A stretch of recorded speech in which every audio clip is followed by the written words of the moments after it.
नमस्कार, आजाद भारत न्यूज में आपका स्वागत है। माहौल में अन्नदाता किसान सम्मेलन हो रहा है।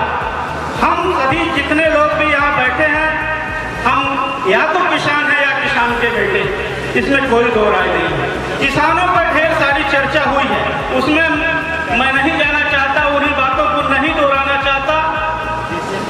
केवल और केवल 2 मिनट में अपनी बात रखना चाहता हूँ कि हमारा आपका सौभाग्य है कि हम ऐसे समय काल परिस्थिति में पैदा हुए हैं जब इस देश का नेतृत्व करने वाला आदरणीय नरेंद्र मोदी दुनिया में ललकार रहा है, दुनिया में एक विशाल भारत की कायम कर रहा है। हमारा ऐसे समय में हम पैदा हुए हैं कि उस प्रदेश के मुख्यमंत्री आदरणीय योगी आदित्यनाथ जी कहीं हिंदुस्तान के कोने में अगर बोलते हैं तो पूरे उत्तर प्रदेश का सीना चौड़ा हो जाए। इतना ही नहीं मित्रों, हम आप सभी लोग वो लोग हैं जो ये चाहते हैं कि राष्ट्र और राष्ट्र की सुरक्षा 10 साल से लगातार नहीं हो रहा। राष्ट्र और राष्ट्र की सुरक्षा चाहने वाले हम लोग हैं। हम लोग हिंदुत्व और हिंदू की रक्षा चाहने वाले लोग हैं। हम यह भी चाहते हैं कि भारत अपने पड़ोसी देशों को उन्हीं की भाषा में जवाब दे। हम यह भी चाहने वाले लोग हैं। हम यह भी चाहते हैं कि हिंदुस्तान में जो निचले पावदान पर रहने वाला व्यक्ति है, सबसे कमजोर व्यक्ति है, उसका भी हम उत्थान चाहते हैं, उसका भी हम सम्मान चाहते हैं। हम चाहते हैं भारत का सम्मान चाहते हैं, भारत के संविधान का सम्मान चाहने वाले हम सभी लोग हैं।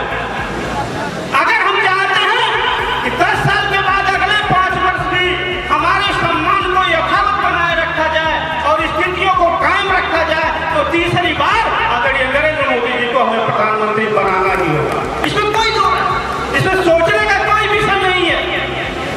मैं यहाँ हमारे समाज के लोग भी बैठे होंगे, 2 शब्द में उनसे भी कह देना चाहूंगा 2 मिनट में। संचालक महोदय, समय ज्यादा नहीं लूंगा। दलित बस्तियों में इस समय हमारे विरोधी दल के लोग वातावरण बना रहे हैं और कह रहे हैं, नारा दे रहे हैं संविधान बचाओ। संविधान बचाओ के नाम पर दलित समाज को भरमाने का काम कर रहे हैं, दलित समाज को भुलवाने का काम कर रहे हैं। आप सभी प्रबुद्ध जन यहाँ बैठे हैं। मैं आपको बताना चाहता हूँ, जब देश के यशस्वी प्रधानमंत्री आदरणीय नरेंद्र भाई मोदी ने धारा 370 खत्म किया तो एक उद्देश्य लिया उन्होंने।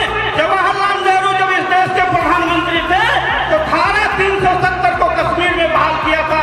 हिंदुस्तान का शेष भाग वहाँ अपनी जमीन नहीं खरीद सकता था, वहाँ का नागरिक नहीं हो सकता था, वहाँ का राजनीतिक नहीं हो सकता था, वहाँ का शासक अलग था, वहाँ का संविधान अलग था, वहाँ का निशान अलग था।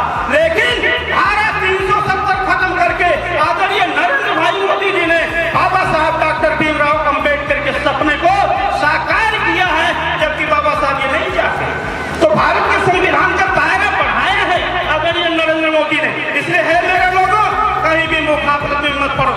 10 साल से आपने देखा है कि या तो संविधान पर आपको कोई खतरा नजर आया है, आपके आरक्षण पर कोई बात हुई है क्या, कहीं से कमजोर हुआ है क्या?